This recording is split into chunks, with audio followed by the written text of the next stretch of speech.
చూడండి మీ అభిమాన సీరియల్స్ పూర్తి ఎపిసోడ్లు ఉచితంగా సన్ నెక్స్ట్ యాప్ లో టీవీలో ప్రసారమైన వెంటనే ఇప్పుడే యాప్ ని డౌన్లోడ్ చేసుకోండి.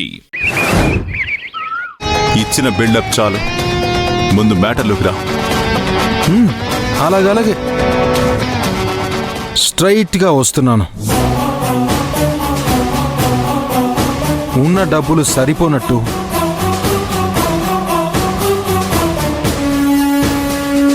$100 కోట్ల టెండర్ కోసం మీరు ఆ మినిస్టర్తో చేస్తున్న డీల్ గురించి.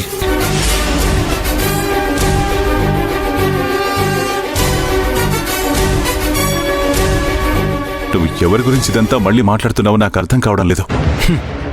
నేను మాట్లాడుతుంది ఏకాంత్ గురించి అన్న సంగతి మీకు తెలుసు. ఆ మినిస్టర్ ఏకాంత్ని ఏం చేశాడో, ఎందుకు రమ్మన్నాడో ఆ విషయం కూడా మీకు తెలుసు.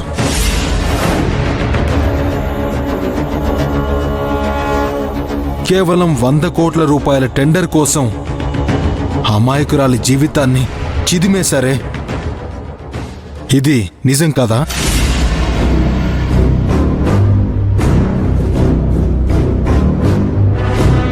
అబద్ధం.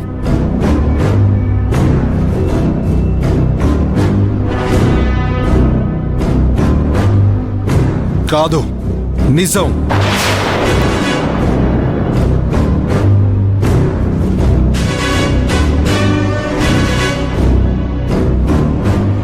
నువ్వు నిజమంటే అబద్ధం నిజమైపోతుందా? నాకేం తెలీదు. ఆ విషయం మీరు నాకు అమ్మకి చెప్పారు, కానీ నేను ఎప్పుడూ నమ్మలేదు. కానీ ఇప్పుడు నమ్ముతున్నాను.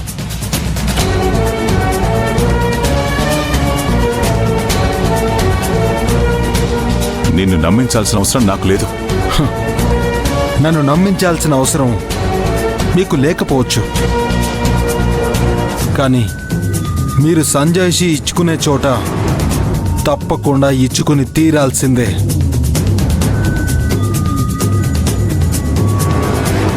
ఏం బెదిరిస్తున్నావా? మీరు అలా అనుకుంటున్నారా? డాడీ, నాకు నిజం తెలిసిన రోజు ఈ యూనిఫామ్ నా ఒంటి మీద లేదు, కాబట్టి నేనేం చేయలేకపోయాను. ఈరోజు నా ఒంటి మీద యూనిఫామ్ ఉంది, కానీ ఇప్పుడు కూడా నేను ఏం చేయలేకపోతున్నాను. నువ్వు నా తండ్రివి అని ఒకే ఒక్క కారణంతో అని అనుకోవద్దు. ఏకాంత తల్లి నాకు రిటర్న్ కంప్లైంట్ ఇవ్వకపోవడం వల్లే ఈ కేసులో నేనేం చేయలేకపోతున్నాను. కానీ డాడీ, పైనుంచి మనల్ని ఒకడు చూస్తూ ఉంటాడు. అతన్ని మనం దేవుడు అంటాం. అక్కడ ప్రతి ఒక్కరూ సంజయ్షి ఇచ్చుకోవాల్సిందే. ఈ కేసు వదిలేశానని ఆనందపడకు. ఏకాంత మర్డర్ కేసు ఇంకా క్లోజ్ అవ్వలేదు. అది నా టేబుల్ మీద అలాగే ఉంది. అందులోంచి ఎవ్వరూ తప్పించుకోలేరు.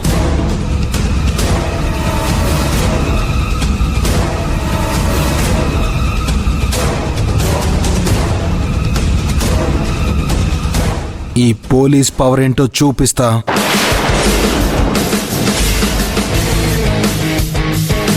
చట్టం ముందు నిలబెడతా.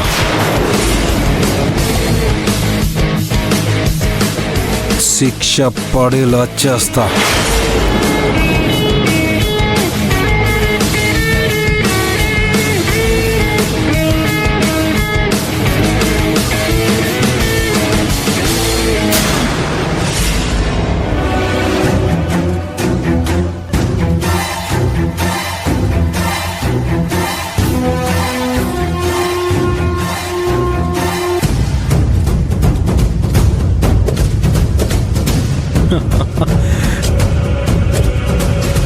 మీకేం తెలీదని బుకాయించారు.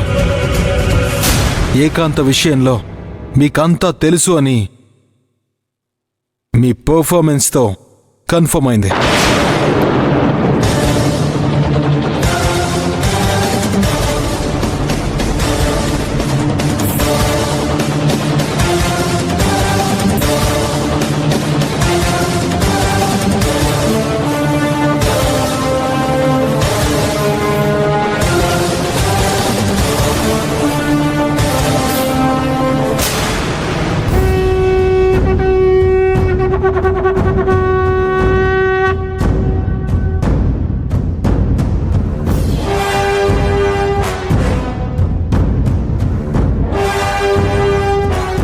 ఏంటో దేన్ని చూసినా భయపడి చావాల్సి వస్తోంది. ఫోన్ వస్తే ఏం వినాల్సి వస్తుందో అని భయపడాల్సి వస్తోంది. ఈ పాటికి సవ్య ఫోన్ చేయాలి, ఇంకా చేయలేదు. ఒకవేళ సవ్య కాకుండా వేరెవరైనా ఫోన్ చేస్తే లిఫ్ట్ చేయను. ఏంటి డాడీ, మళ్ళీ వశిష్ఠ వచ్చాడా? వశిష్ఠ హ? వచ్చాడా? మళ్ళీ మీ మైండ్ లోకి వచ్చాడా? అలా టెన్షన్ గా తిరుగుతున్నారేంటి అని అడుగుతున్నాను. వశిష్ఠ వెళ్ళిపోతేనే కదమ్మా మళ్ళీ రావడానికి. ఇదిగో ఇక్కడ కూర్చున్నాడు. పంపిద్దామన్నా పోవడం లేదు. మీరు అనవసరంగా టెన్షన్ పడుతున్నారు డాడీ. నీ పెళ్లి తెచ్చిన తంట అమ్మా తప్పుతుందా? అంటే ఏంటి అర్థం కాలేదా? నీ పెళ్లి కోసం నేను చేసిన వెధవ పనులన్నీ ఇప్పుడు నా మెడకెక్కడ చుట్టుకుంటాయో అని టెన్షన్.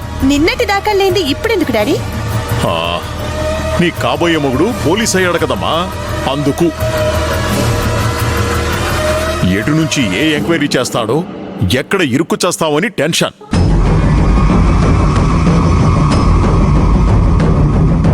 ఇరుక్కున్నాం సూర్య, ఇరుక్కున్నాం. ఏంటి సవ్య నువ్వు అనేది? ఏమైంది అంకుల్? వశిష్ఠ నాకు వార్నింగ్ ఇచ్చాడు.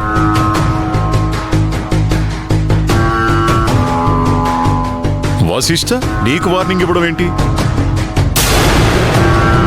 తను మీకు కొడుకు కదా, కొడుకు తండ్రికి వార్నింగ్ ఇవ్వటం ఏంటి అని మా డాడీ అడుగుతున్నారు. ఎగ్జాక్ట్గా అదేనమ్మా. ఆ 100 కోట్ల టెండర్ కోసం మనం ఏకాంతన మినిస్టర్ దగ్గరికి పంపడం గురించి నా కొడుకు ఎంక్వైరీ మొదలుపెట్టాడు.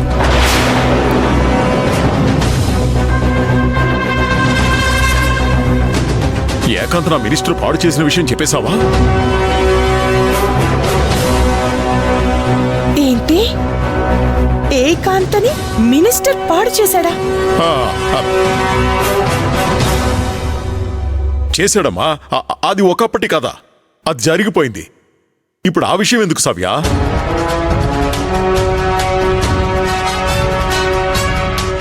ఏమో సూర్య, వాడు ఒక్కొక్క ప్రశ్న అడుగుతుంటే నాకు చెమటలు పట్టాయనుకో.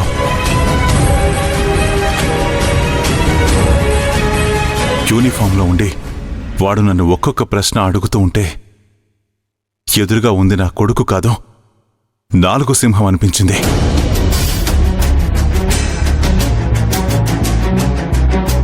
వాడినలా చూస్తుంటే నా గుండె దడదడలాడిపోయింది. ఆ ఏకాంతని మినిస్టర్ దగ్గరికి పంపించింది నువ్వు.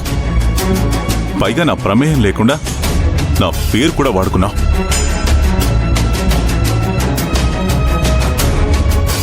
నేనేమో ఇప్పుడు ఇరుక్కుపోయాను. వాడు ఎంక్వైరీ ఇక్కడితో ఆపడు. ఇదెక్కడికి వెళ్తుందో అర్థం కావట్లేదు. ఇంత బతికి సొంత కొడుకు చేతిలో అరెస్ట్ అవ్వడం కంటే చచ్చిపోవడం నయం సూర్య. ఎంత చిన్న విషయానికి అంత పెద్ద మాటలు ఎందుకులే సవ్య? ఇది చిన్న విషయమా? కొడుకు చేతిలో తండ్రి అరెస్ట్ అవ్వడం నీకు చిన్న విషయమా?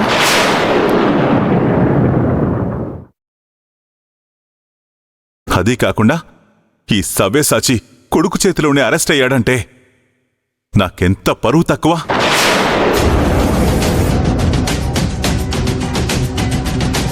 నీకు తెలుసు నేను ప్రాణం కంటే పరువుకే విలువిస్తానని.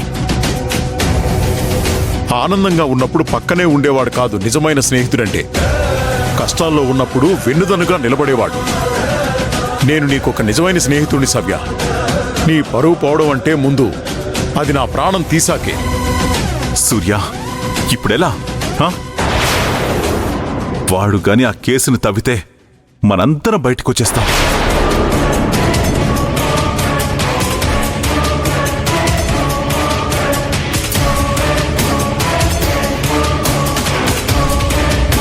సవ్య, మనం బయటికి రాము. నువ్వు కానీ నేను కానీ ఏకాంత కేసులో లీగల్గా ఇన్వాల్వ్ అవ్వలేదు. ఒక్కసారి గుర్తు తెచ్చుకో.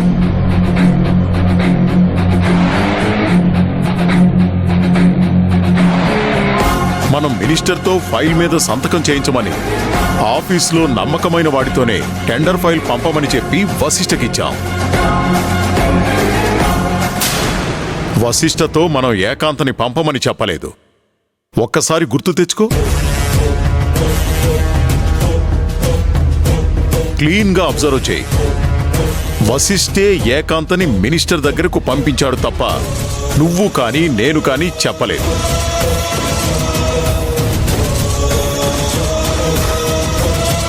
ఇప్పుడు చెప్పు, వశిష్ఠ కేసు ఫైల్ చేసి ఇన్వెస్టిగేట్ చేస్తే మొదట దోషి ఎవరవుతారు? శిక్ష ఎవరికి పడుతుంది? వశిష్ఠకి. అంటే వశిష్ఠ జైలుకెళ్తాడా డాడీ? వశిష్ఠ అంత తెలివి తక్కువడు కాదమ్మా శ్రియ.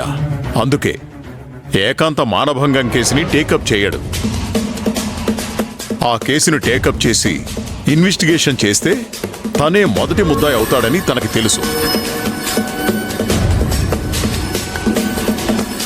అప్పుడు అతనికి ఎంతో ఇష్టమైన యూనిఫామ్ అతనికి దూరం అవుతుందని తనకు తెలుసు. దానివల్ల అతని ప్రియురాలు ఆశ్రితని నిర్దోషిగా బయటికి తీసుకురావడం సాధ్యం కాదని తెలుసు. అందుకే అతను ఈ కేసును వదిలేసి ఏకాంత హత్య కేసుని టేకప్ చేస్తాడు. ఇప్పుడు ఆశ్రితని కేసు నుండి బయటపడేయడం కోసం బలవంతంగా మనల్ని దోషులుగా నిరూపించడానికే ఇలా పోలీస్ బ్రెయిన్ వాడి కన్ఫ్యూజ్ చేసి మన చేత నేరం ఒప్పించాలని ట్రై చేస్తున్నాడు.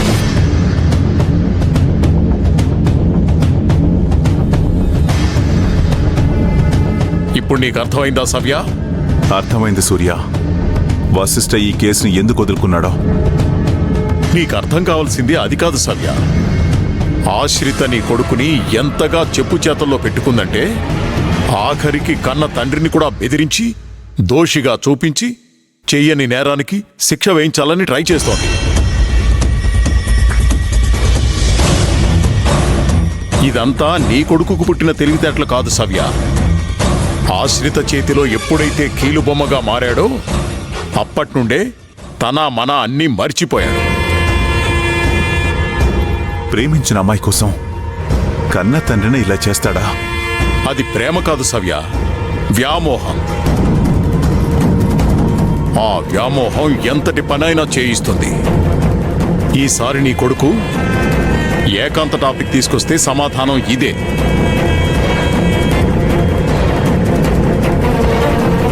త్వరలోనే నీ కొడుకు అసలు విషయం తెలుసుకుంటాడు. ఆశ్రితే ఏకాంతను చంపిందని గ్రహిస్తాడు.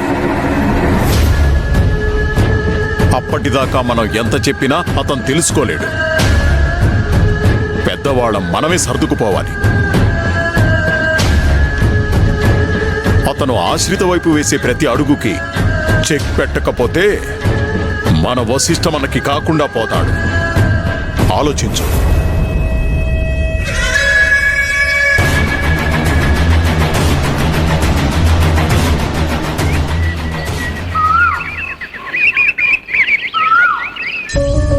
రాజారావు గారు. రండి రండి పంతులు గారు, కూర్చోండి. అమ్మా ఆశ్రిత, పంతులు గారు వచ్చారు, మంచినీళ్ళు తీసురా అమ్మా. ఏంటి పంతులు గారు ఇలా వచ్చారు? అదేంటండి, వీధిలో కనపడి మీరింటికి రమ్మన్నారు కదా. అదే మీ అబ్బాయి సంవత్సరం ఏదో చేయాలన్నారు కదండి. అవునవును, గుర్తొచ్చింది. నేనే రమ్మన్నాను కదూ. మంచినీళ్ళు తాగండి. నమస్కారం అండి. నాన్న, పంతులు గారు ఇప్పుడు రేపు మన రాజేష్ సంవత్సరికం కదమ్మా. ఆ ఏర్పాట్ల కోసమే పంతులు గారిని రమ్మన్నాను.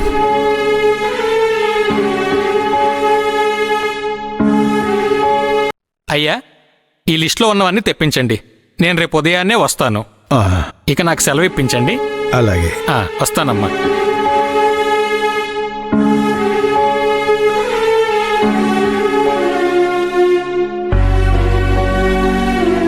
అప్పుడే వాడు మనల్ని వదిలిపెట్టిపోయి సంవత్సరం అయింది.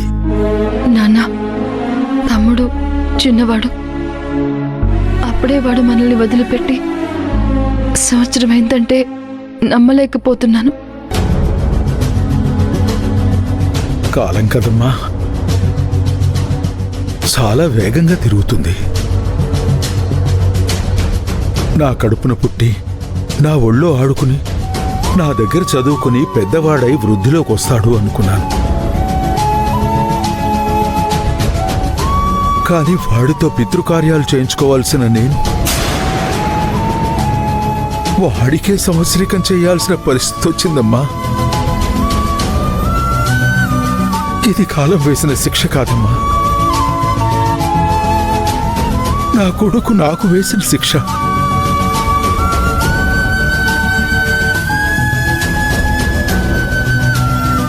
ఎవరైనా పోతూ పోతూ వాళ్ళ జ్ఞాపకాలు వదిలి వెళ్తారు. కానీ నీ తమ్ముడు పోతూ వాడి జ్ఞాపకంగా కన్నీళ్లను వదిలి వెళ్ళాడు. ఈ ఇంట్లో తిరుగుతున్నప్పుడు దండతో ఉన్న వాడి ఫోటో చూస్తున్నప్పుడల్లా వాడు లేడు అనే నిజం గుర్తొస్తుంది. వాడు అల్లరి చేస్తూ తిరిగిన ఈ ఇల్లు ఈరోజు నిశ్శబ్దాన్ని గుర్తు చేస్తూ ఉంది. మీరిద్దరూ ఇలా రాజేష్ని గుర్తు చేసుకుని ఎన్ని రోజులని బాధపడతారు? వాడికి భూమి మీద ఆయుష్ అంతవరకే ఉండుంటుంది. మీరు బాధపడకండి. బాబాయ్, మాకు పెద్ద దిక్కువు నువ్వు. మేము అధైర్యపడితే ధైర్యం చెప్పాల్సిన వాడివి నువ్వు. మీరే ఇలా బాధపడితే మాకు ధైర్యం ఎవరు చెప్తారు బాబాయ్? అమ్మా తులసి, చిన్నదానివైనా చక్కగా చెప్పావమ్మా. జీవితంలో నేను చాలానే పోగొట్టుకున్నాను.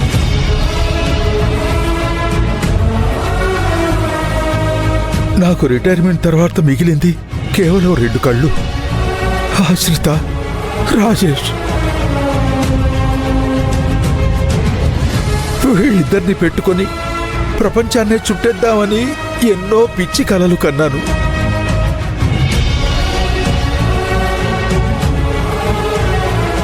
ఒక కంటిని దేవుడు అలా తీసుకుపోయాడు. మిగిలిన ఒక కంటిని కూడా దేవుడు ఇలా తీసుకుపోతున్నాడు.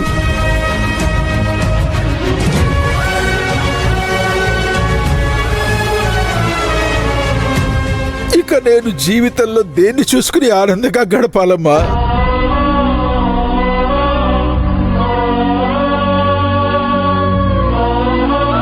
మీకిప్పుడు 2 కళ్ళున్నాయి బాబాయ్.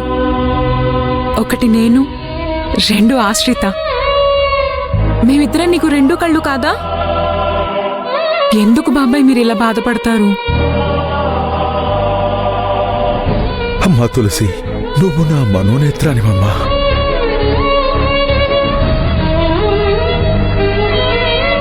నువ్వుండగా నాకు దిగిలేమిటి? కాకపోతే నాకిప్పటికీ అర్థం కాని విషయం ఒక్కటే. వాళ్ళు కొట్టింది నన్నైతే వాడెందుకు ఆత్మహత్య చేసుకోవాల్సి వచ్చింది?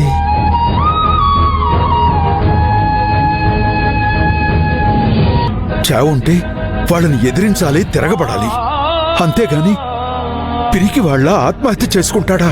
బలవంతుడు నాకేమని పలువురితో నిగ్రహించి పలుకుటమేలా? బలవంతమైన సర్పము చలిచీమల చేత చిక్కి చావదే సుమతి అని. ఆ రోజు సుమతి శతకాన్ని వల్లి వేయించారు మీరు. మరి అదే పద్యం వాడి మెదడులో మీరెందుకు నాటలేకపోయారు నాన్నా? చలిచీమలు సైతం పెద్ద పాముని చంపేస్తాయి అనే విషయం వాడికి తెలియజెప్పుంటే వాడు ఆ రోజు అలా చేసుండేవాడు కాదు.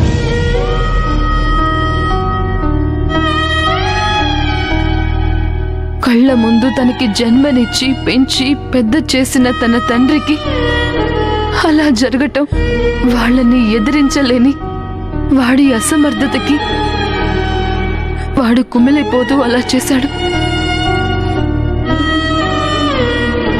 ఎవరూ తప్పించుకోలేరు నాన్న. మన జీవితాల్నిలా అస్తవ్యస్తం చేసిన వాళ్ళెవరూ ఎవరూ తప్పించుకోలేరు. మనల్ని ఈ స్థితికి తీసుకొచ్చిన వాళ్ళెవ్వరినీ నేను వదిలిపెట్టను. ప్రతి ఒక్కరితో సమాధానం చెప్పిస్తాను నాన్న. మీరు బాధపడకండి. అవును బాబాయ్, మేమిద్దరం నీకున్నాం. నువ్వేం బాధపడకు.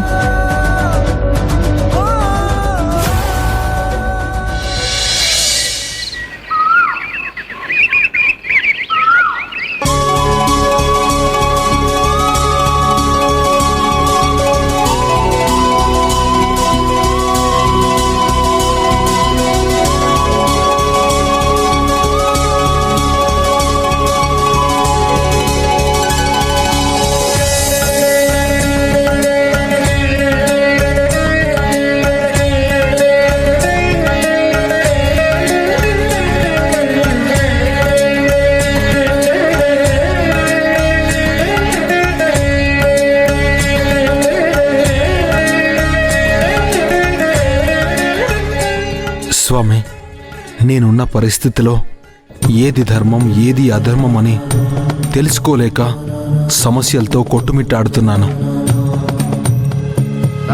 నువ్వే నాకు సరైన దారిని చూపించు. వృత్తి ధర్మం ఒకవైపు, కన్న బంధం ఇంకోవైపు, ప్రేమ బంధం మరోవైపు. ఏ బంధానికి ఆ బంధం నాకు గొప్పదే, కానీ వీటన్నింటికన్నా నాకు ధర్మం గొప్పదే. ఆ ధర్మాన్ని నిలబెట్టడానికి నేను ఏం చేస్తే బాగుంటుందో నువ్వే నాకు ఏదో ఒక రకంగా మార్గం చూపించు.